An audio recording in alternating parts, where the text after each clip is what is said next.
साल 1978 में 2000 रुपये से शुरुआत करने वाली सहारा देश की सबसे बड़ी प्राइवेट कंपनी हुआ करती थी, जिसके 11 लाख से भी ज़्यादा एम्प्लॉयज़ थे। लेकिन आखिर ऐसा क्या हुआ कि अरबों रुपए का साम्राज्य खड़ा करने वाले सुब्रत रॉय जेल में पहुंच गए? आइए इस वीडियो में जानते हैं सहारा का शुरू से लेकर अंत तक का सफ़र। सहारा के बारे में कहा जाता है कि यह एक ऐसी कंपनी थी जो इंडियन रेलवे के बाद इंडिया में सबसे ज़्यादा लोगों को जॉब देती थी, और इस कंपनी की शुरुआत हुई गोरखपुर के एक छोटी सी जगह से। स्टार्टिंग में सहारा के सुब्रत रॉय स्कूटर पर स्नैक्स बेचने का काम किया करते थे, और उसी काम को करने के दौरान उनकी जान पहचान छोटे दुकानदारों, गरीब लोगों या सब्जियां बेचने वालों से हुई। और उन्होंने देखा कि ये लोग हर दिन जो भी पैसा कमाते हैं वो सारा खर्च हो जाता है, और इनके लिए कम पैसों में सेविंग करना कितना मुश्किल है। और फिर इन्हीं लोगों को सहारा देने के लिए सहारा कंपनी की शुरुआत की गई। इस कंपनी ने लोगों को सुझाव दिया कि वो हर रोज़ कुछ रुपए उनके पास जमा कर दें, बाद में सहारा उन्हें अच्छे इंटरेस्ट के साथ पैसे लौटाएगी।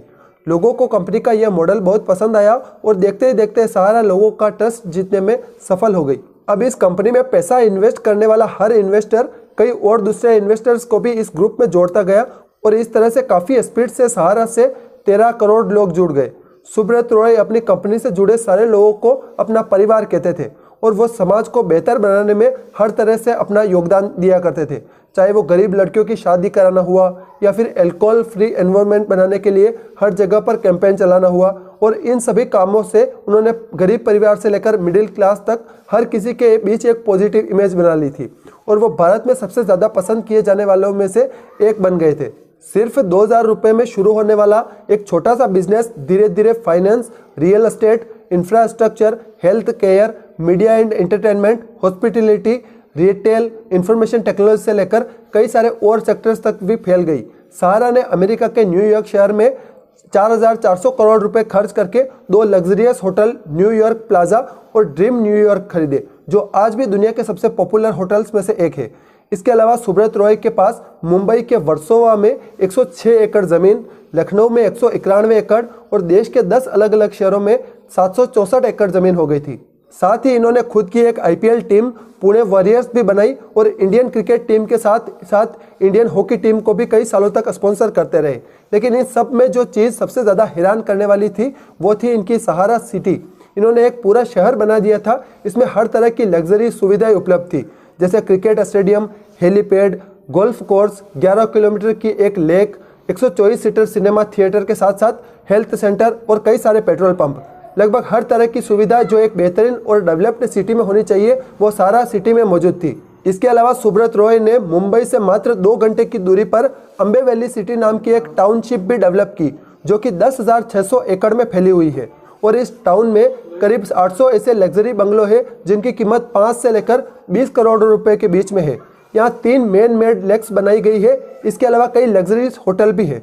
1300 यार्ड्स के एक एयरपोर्ट और मूवी हॉल के जैसे कई तरह की हाई क्लास फैसिलिटी इस टाउन में अवेलेबल कराई गई थी। उस टाइम सुब्रत रॉय बड़े बड़े पॉलिटिशियन, फिल्म स्टार और देश के पावरफुल लोगों के बीच काफ़ी फेमस थे, और उनसे उनके काफ़ी अच्छे रिलेशंस हुआ करते थे। इसलिए इस एम्पायर को खड़ा करने में उनका भी काफ़ी सपोर्ट मिला।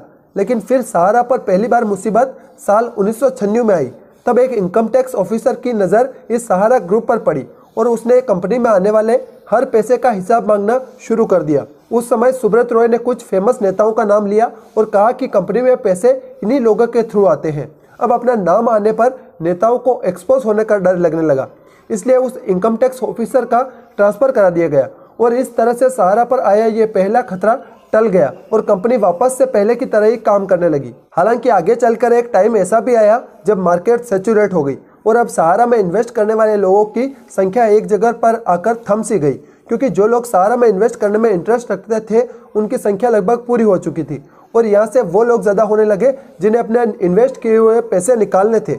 इस तरह थोड़े ही समय में कंपनी पैसे की कमी से गुजरने लगी। अब ऐसे में इस प्रॉब्लम से निकलने के लिए सुब्रत रॉय ने कंपनी का IPO लाने के बारे में सोचा, और बस यहीं से कंपनी के बुरे दिन शुरू हो गए। एक्चुअली 30 सितंबर 2009 को उनकी कंपनी ने अपने IPO के लिए सेबी में DRHP दाखिल किया। बेसिकली DRHP एक तरह से कहा जाए तो कंपनी का बायोडाटा होता है, जिसमें उससे जुड़ी सारी जानकारियां मेंशन की गई होती है, जिसकी जांच के बाद अगर सब कुछ ठीक रहा तो फिर सेबी कंपनी को IPO लाने का परमिशन देती है। अब जब सेबी ने सहारा के DRHP को पढ़ा तो फिर उसे इसकी दो companies Sahara India real estate corporation limited और सहारा हाउसिंग कॉरपोरेशन लिमिटेड की पैसे जुटाने की प्रोसेस में कुछ गड़बड़ी दिखाई दी और इसी दौरान 25 दिसंबर 2009 और 4 जनवरी 2010 को सेबी को 2 शिकायतें भी मिली, जिसमें बताया गया कि सहारा गलत तरीके से लोगों से पैसे जुटा रही है।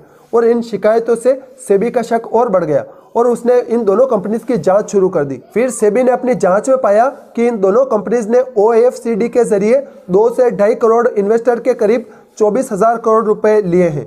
तो देखिए, ये एक तरह का डेप्ट सिक्योरिटी होती है जिसके OFCD पीरियड खत्म होने के बाद इन्वेस्टर को एक ऑप्शन दिया जाता है कि अगर वो चाहे तो वो अपने पूरे पैसे इंटरेस्ट के साथ वापस ले सकते हैं या फिर उन पैसों से कंपनी के शेयर्स खरीद सकते हैं। अब OFCD इशू करने के भी कुछ नियम होते हैं, जैसे कि अगर कोई कंपनी 50 से कम लोगों के लिए OFCD इशू करती है तो फिर कंपनी रजिस्ट्रार से परमिशन लेनी पड़ती है। लेकिन अगर वो 50 से ज़्यादा लोगों के लिए OFCD इशू करती है तो फिर वहाँ उसे सेबी से परमिशन लेनी पड़ेगी।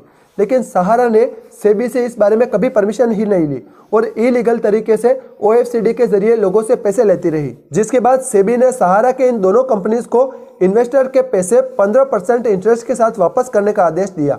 अब सहारा ने इस ऑर्डर से इनकार करते हुए सेबी की शिकायत करने इलाहाबाद कोर्ट पहुंच गया, लेकिन हाई कोर्ट ने भी सेबी के ही फैसले का समर्थन किया और सहारा को सारे इन्वेस्टर के पैसे लौटाने के लिए कहा।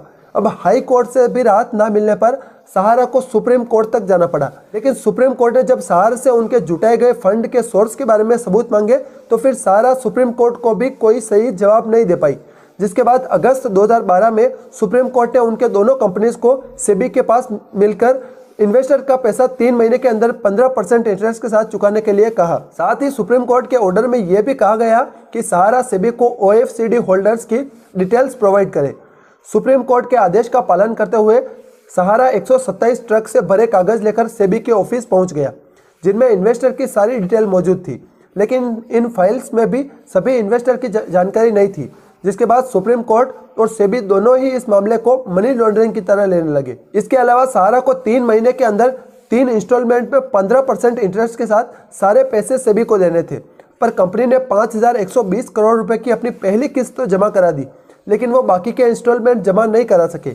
ऐसे में सुप्रीम कोर्ट ने सहारा इंडिया के बैंक अकाउंट और असेट को फ्रीज करना शुरू कर दिया और 26 जनवरी 2014 को सुप्रीम कोर्ट के आदेश पर सहारा ग्रुप के चेयरमैन सुब्रत रॉय को भी गिरफ्तार कर लिया। हालांकि मई 2016 में उनकी मां की डेथ हो गई, जिसकी वजह से वो पेरोल पर बाहर निकल आए और उसके बाद से ही वो बाहर ही रहे थे। अब सहारा के द्वारा पहले इंस्टॉलमेंट में जमा किए गए 5,120 करोड़ रुपए में से सेबी सहारा इंडिया के इन्वेस्टर को अब तक सिर्फ 148 करोड़ रुपए ही लौटा पाई है और बाकी के पैसे अभी तक कई सालों से उसी के पास जमा है। हालांकि 18 जुलाई 2023 को देश के गृह मंत्री अमित शाह ने सहारा के पैसे लौटाने का आश्वासन देकर एक सहारा इंडिया रिफंड पोर्टल लॉन्च किया और उसमें कहा गया कि पोर्टल पर अपनी डिटेल्स देने के 45 दिनों के अंदर निवेशकों के बैंक में खातों में पैसा भेज दिया जाएगा। Thank you.